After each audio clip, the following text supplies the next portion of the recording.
Did you know that Julius Caesar was actually a really big deal? Like, if you were in Rome during his time, you would have seen him everywhere. He was like the king of bling. I mean, he had a net worth of over 400 billion in today's money. He also had more power than any other Roman emperor before or after him.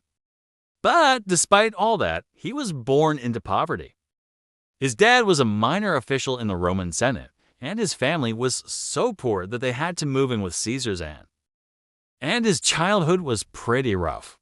There was a civil war going on at the time, and Caesar's dad got killed when Caesar was just a teenager. But despite all that, Caesar was ambitious. He wanted more than what he had. So he joined the military and rose through the ranks pretty quickly. But his rise to power didn't come without enemies. And in the end, those enemies got him killed. Did you know that Julius Caesar was a big fan of statues? Like really into it. He commissioned tons of sculptures of himself as a god, as a triumphant general. Even one holding a little eros in his hand, and they weren't subtle pieces either. But why did he like statues so much? Well, maybe it's because he had a pretty good idea of how to use them. See, Julius Caesar was a master of propaganda. When he paraded through Rome with his army after conquering Gaul, he built these triumphal arches to commemorate his victories. They were designed to impress, to overwhelm the citizens of Rome with images of Caesar's power and glory.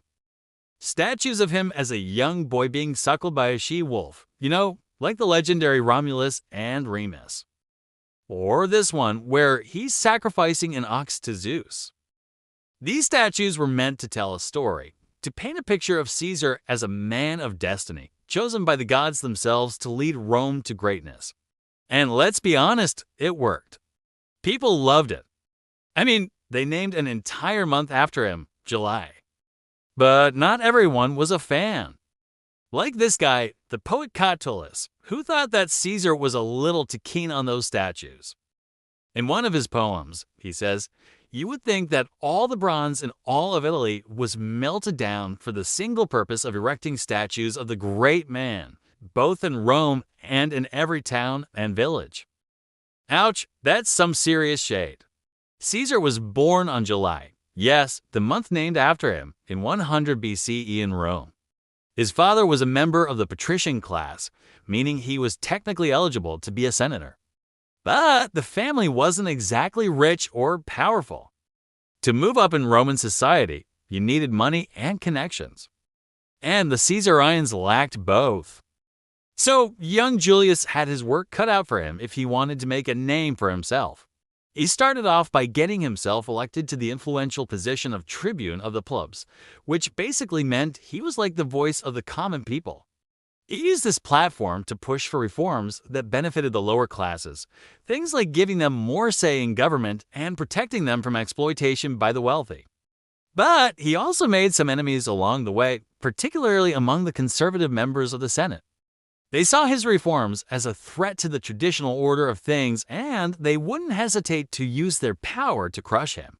So when Caesar's term as tribune ended and he went on to bigger and better things, he knew that he had to tread carefully. He became a military tribune, then a military commander, leading Roman legions against various barbarian tribes. He gained experience, he won victories, and most importantly, he earned the loyalty of his soldiers. Those guys would follow him through thick and thin, and he knew it. In 84 BCE, Caesar went on a military campaign to Asia Minor, which is modern-day Turkey. He was part of a larger Roman force led by his ally, Gnaeus Pompeius Magnus, aka Pompey the Great. Their mission was to put down a revolt by the forces of Mithridates VI, king of Pontus. The fighting was brutal. There were sieges, ambushes, pitched battles. And in the end, it was Caesar's forces that captured the rebel capital of Athens. This victory made him a hero in Rome and set him up for bigger things. In 60 BCE, Caesar formed a political alliance with two other powerful Romans, Pompey and Marcus Licinius Crassus. They called themselves the First Triumvirate. Now, technically, this wasn't an official political party or anything. It was more of a gentleman's agreement. But it was powerful nonetheless. Caesar got control of Gaul, a vast territory that included modern-day France, Belgium, and northern Italy. He was basically the governor of a mini-empire. Caesar spent the next 8 years campaigning against various tribes in Gaul. He fought against the Belgi, the Helvetii, the Aedui, the Bellovaci. He waged war, he made alliances, he built roads, he founded cities. He was like a god among men. Or, as he described himself in his book, Commentaries on the Gallic War, I came, I saw, I conquered. Actually, that last part is probably just a rumor. No one actually knows who said that. Anyway, in 50 BCE, Caesar's enemies in the Senate finally had enough. They declared war on him and his allies. This kicked off a conflict known as the Roman Civil War. Caesar and his army marched on Rome, and in 49 BCE, he crossed the Rubicon River, which technically meant he was invading Italy. This was considered a major violation of Roman law and basically gave Caesar's enemies the justification they needed to go to war. The fighting was intense, but in the end, Caesar's army was just too powerful. He defeated his enemies, one by one, and by 47 BCE, he was the undisputed master of Rome. But he didn't stop there. He went on to conquer Egypt, where he met Cleopatra, the last active ruler of the Ptolemaic kingdom of Egypt, whom he had a son with. He went on to fight more wars in Africa and Spain, cementing his power over the entire Mediterranean. By 44 BCE, Julius Caesar was the most powerful man in the world. He controlled the Roman Empire, which stretched from Britain to Egypt, from Gaul to North Africa. He had conquered more land than any Roman before him. He had defeated more enemies than any Roman before him. He had built more roads, more cities, more aqueducts than any Roman before him. And yet, despite all his accomplishments, despite all his power, despite all his statues, Julius Caesar was not destined to rule for long on March. A group of senators, led by Gaius Cassius Longinus and Marcus Junius Brutus, assassinated him in the Senate. They stabbed him more than 20 times, and when he finally collapsed, he was only 55 years old. Now, I could get into the whole why they killed him thing, talk about his character flaws and his enemies and his overreach, but honestly, I think it's pretty obvious the guy was a dictator. Of course, he had enemies, plus, come on. He was stabbed more than 20 times. Do you really need to ask why? Anyway, Julius Caesar might be dead, but his legacy lives on in the month named after him, in the city of Julius, in the Spanish town of Caesar Augusta, in the German city of Kaiserstuhl. He's everywhere, and that's probably why we still know so much about him. Because people have been talking about him for centuries. In Shakespeare's play Julius Caesar, the philosopher and statesman Cicero says Caesar was ambitious, but he was also very popular. The people loved him. They cheered his name. They followed him around like a religious cult. This is true. Caesar was a master of propaganda, and he knew how to work the crowds. He hosted feasts and games and competitions. He gave away free food and clothing.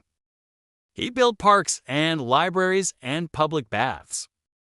He even unleashed poisonous snakes into the audience at the gladiator games and watched with amusement as the crowds panicked and fell victim to poisonous bites. Not sure if that last one was propaganda, though. It might have just been plain old-fashioned sadism. Whatever his motivations, Julius Caesar's reign was a pivotal moment in Roman history. He was the first person to hold the title of dictator, which basically meant he was the ultimate authority in Rome. He was responsible for reforming the calendar, expanding the empire, conquering new lands, and building new cities.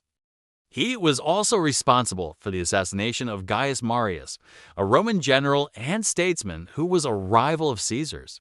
After Caesar's death, his adopted son Octavian, later known as Augustus, became the first emperor of Rome. Under Augustus's rule, Rome entered a period of peace and prosperity known as the Pax Romana, which lasted for about 200 years. It was the longest period of peace and stability in Roman history, and is considered to be one of the golden ages of the ancient world.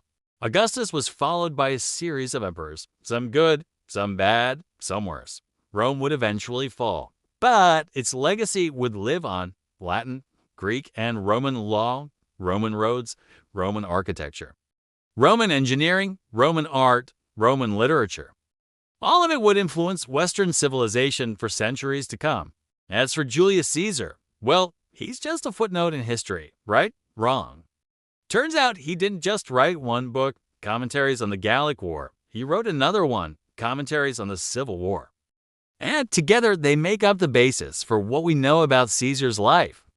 In fact, most of what we know about Caesar comes from these two books, which are full of stories about his victories and defeats, his triumphs and tragedies, his friends and enemies, his loves and losses. So if you want to learn more about Julius Caesar, you could do worse than read these books. Just don't expect them to be totally objective. I mean, they were written by Julius Caesar about himself. So, there might be a little bit of bias involved. Speaking of bias, if you want to learn more about the world around you, it's important to get your news from a variety of sources. Thanks for watching.